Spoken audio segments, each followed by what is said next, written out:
Welcome back, guys. Today I'm going to show you how to make this delicious curry goat, and we're going to be serving it up with rice and peas and a little bit of coleslaw. So stay tuned if you want to learn how to make this delicious spicy curry.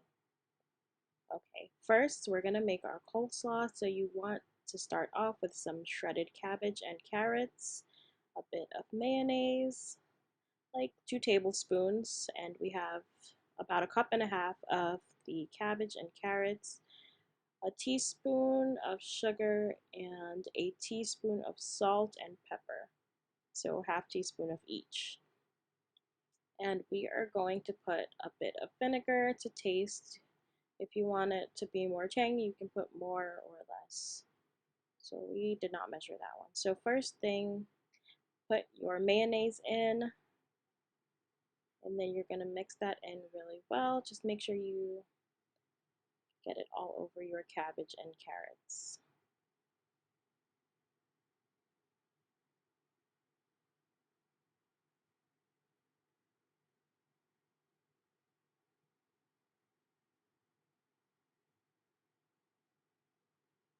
Okay. Don't be like me. I used a really small bowl because this bowl is obviously perfect for storing it, and I was just being lazy. I didn't want to transfer it from a big bowl that I made it into this smaller bowl. So don't be like me. Give yourself a little bit of space to work. But me lazy, so this is what I had to give you.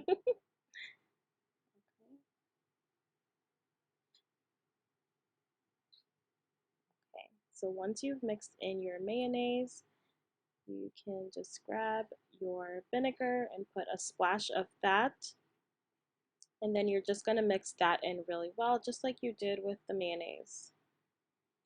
So you just put everything in and mix it up really well so that it's evenly distributed. And it's ready. Really simple.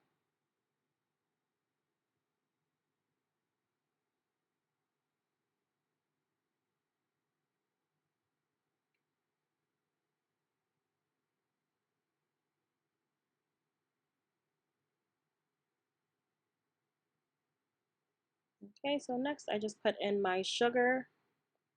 You know, it's nice. A little bit of sweet, a little tangy. It's so good. Okay, so just mix that up really well so that you don't have like one sweet spot. You know, mix it in really well, okay?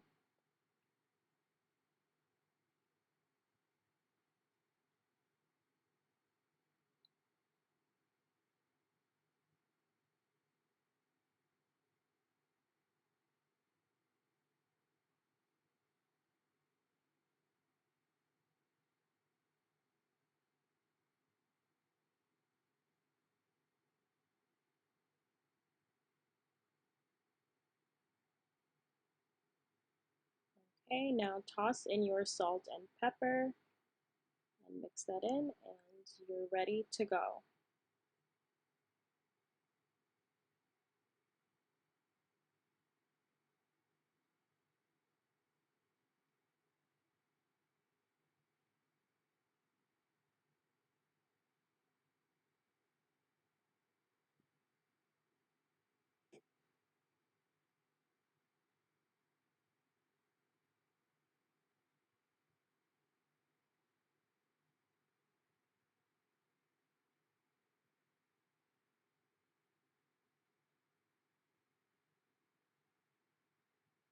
Okay, so we're not wasting anything over here. So scrape the excess off your spoon. Wash your hands. They should be washed already anyway if you're cooking, or wear gloves, and make sure you get all of it off the spoon. And you put this in the fridge while you're cooking, and you can store it into the damn fridge. What am I saying? You can store it in the fridge for 2 to 3 days, and it'll be good. Okay, so you're just gonna leave this in the fridge. Look how good that looks. So while you're cooking your goat, you can leave this in the fridge to chill, and it'll be ready to go once you're all done cooking. Okay, so we're starting off with freshly washed goat. We're seasoning it with some salt here.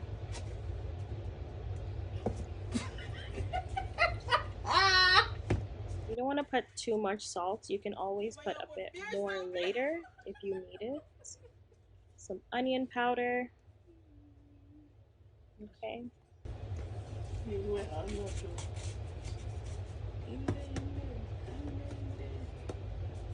Just a little bit. Celery. Just a little bit. Celery. A little bit. A bit of celery seed. Just a little bit, guys. Seriously. Not a lot of this because it has a very strong taste. So just a pinch of celery seed. Some all-purpose seasoning, of course.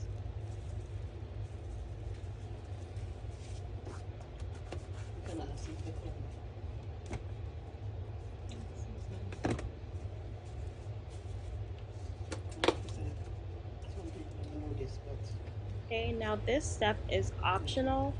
Some people don't like to put any curry before putting some in the oil, but we do just a little bit of curry on the goat while you're seasoning it so that it can marinate. Completely optional. Next, some garlic powder. You can put, a bit of the garlic powder and onion powder. You just don't want to add all your salt at once because you can put the salt in, but you cannot take it out. Okay, so once you've added all of your powdered seasonings, just go ahead and massage it in really, really well. Okay, you have to love on the meat. Just massage, rub you.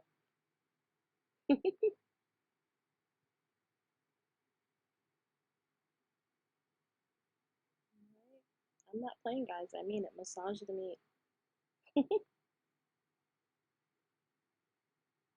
Okay, so once you've spread your seasonings out evenly on all of your goat, you're done, and you can cover this up and let it marinate for a couple of hours or overnight if you want to. When it's done marinating, you can get started. Okay, so you're going to need some fresh seasonings, some thyme, a bit of onion, some scotch bonnet. If you can't get scotch bonnet peppers, habaneros are just fine. Some scallion, green bell peppers, and fresh garlic. Okay, so you're gonna put your scotch bonnet, guys, seriously. If you want to turn up the taste if you're cooking, put a pepper in the oil to burn before you put your meat in or anything else in. And it's going to flavor the oil and it's going to taste so good. Okay, so you're going to toss the scotch bonnet pepper in here and let it start to, brown, burn, one might say. And then you're going to put your curry in. Okay, you want to make sure your oil is really hot. You can see this oil is like spluttering and popping, but hey, that's the way you want it. You can use a splatter guard here if you don't want to make a mess, or you can do like we did and just wipe everything down when you are done. Okay, so today, once again, we're using betapak curry, and you're just gonna toss that in there and stir it in. You might stir it in or you might not. You might just toss the goat in. So put your goat in immediately, just like when we were making the fish. You want to put the curry in just a few seconds before you put your goat, fish, chicken, whatever in, okay? So add your goat.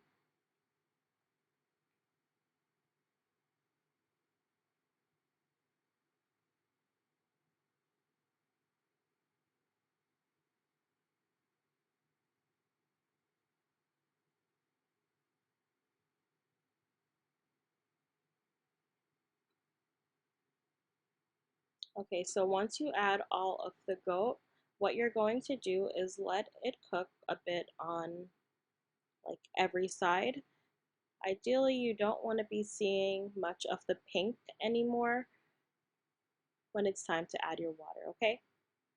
So just keep on stirring so that all of the goat gets coated in the oil and gets a bit of a sear on it.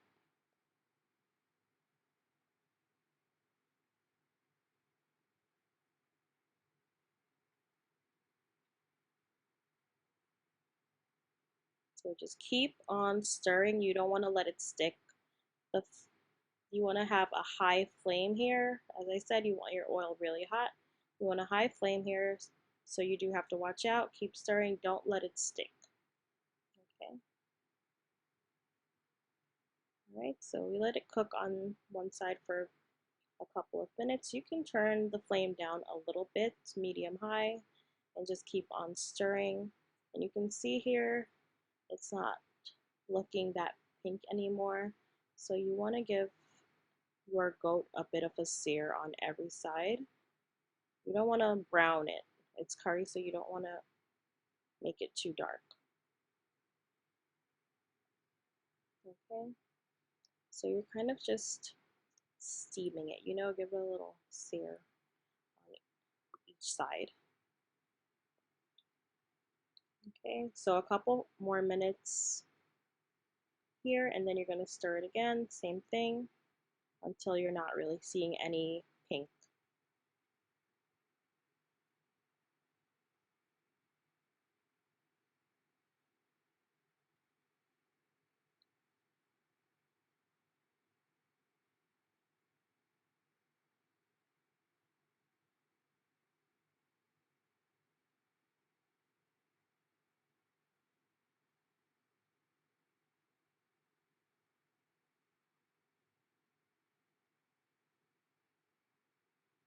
Okay, so you can see how it's looking here.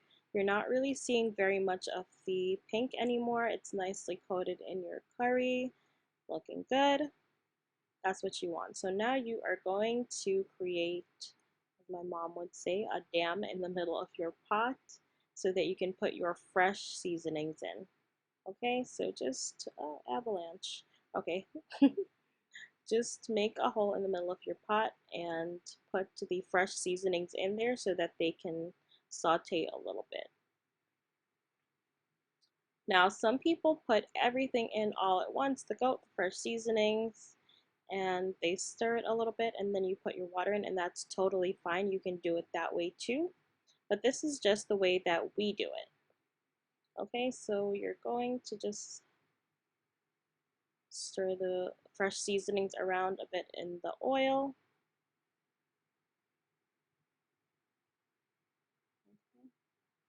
Doesn't have to be for long.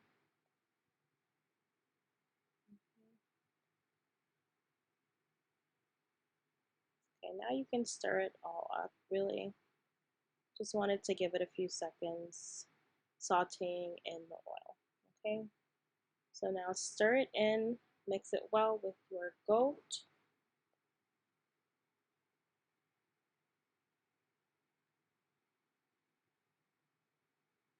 It's smelling so good already, but we're not there yet. It's gonna take a while. So the cook time for this, it's gonna depend on your goat and how firm the meat that you have is. This was a firmer batch of goat than what we would usually cook. So the cook time was a little bit longer. So you're gonna add some water here. You're using the same bowl that our goat was marinating in. The seasoning. Yeah, so just swirl the water around and pour it gently into the pot. You don't want to like pour water all rough on your meat and wash all the seasoning off. Pour it to the side. Or gently. If you're going to pour it in the middle, be gentle. So add the water bit by bit because you don't want to put too much. You can always add more water, and what you're trying to do is pour enough so that it just covers the meat. Okay, so just pour it to the side or gently if you're going to pour it in the middle of the pot, and you want to put just enough so that it's just covering your goat. All right.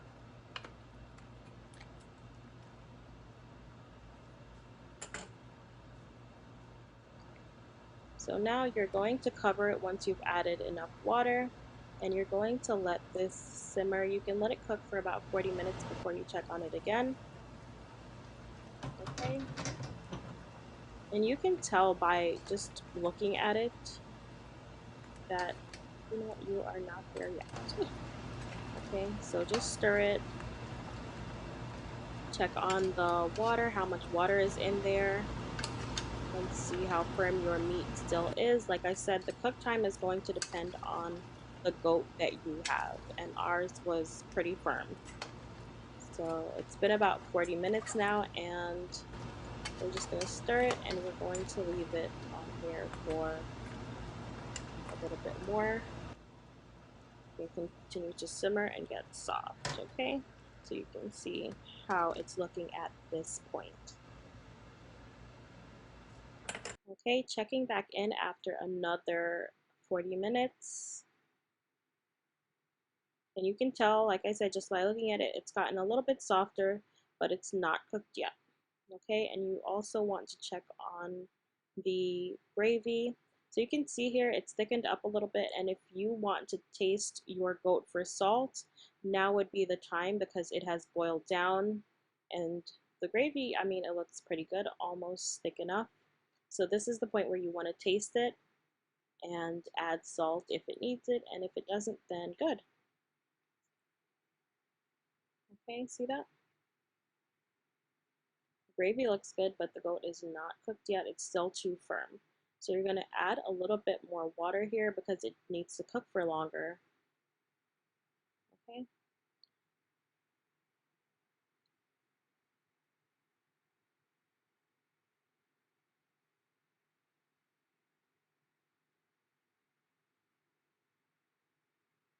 All right, so you're just going to cover it and let it simmer for another 35-40 minutes before you check on it again.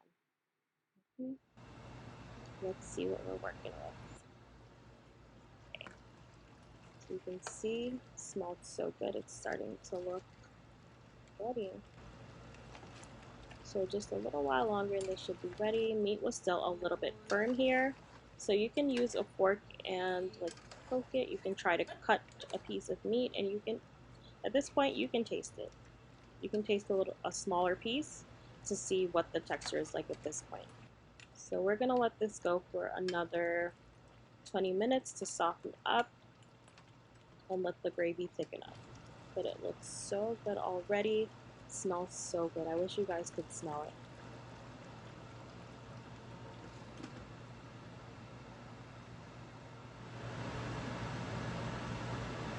Okay. So it's been another 20 minutes now, and the meat was soft enough here, and gravy is looking so good. So it's ready now. Okay. So you can keep it simmering until the meat has reached your desired tenderness and until the gravy looks thick enough for you. Okay? Alright. So you see, it's ready. And we are going to be serving it with rice and peas and that delicious coleslaw that I showed you guys how to make at the beginning of the video. Okay, let's go ahead and plate this up. Look at that, guys, so delicious. Curry goat with rice and peas and a bit of coleslaw. Let us know in the comments what you guys are going to try this recipe with. You know, we always want to know how you're going to do it. Don't forget to like, comment, and subscribe, guys, and thanks for watching. Bye.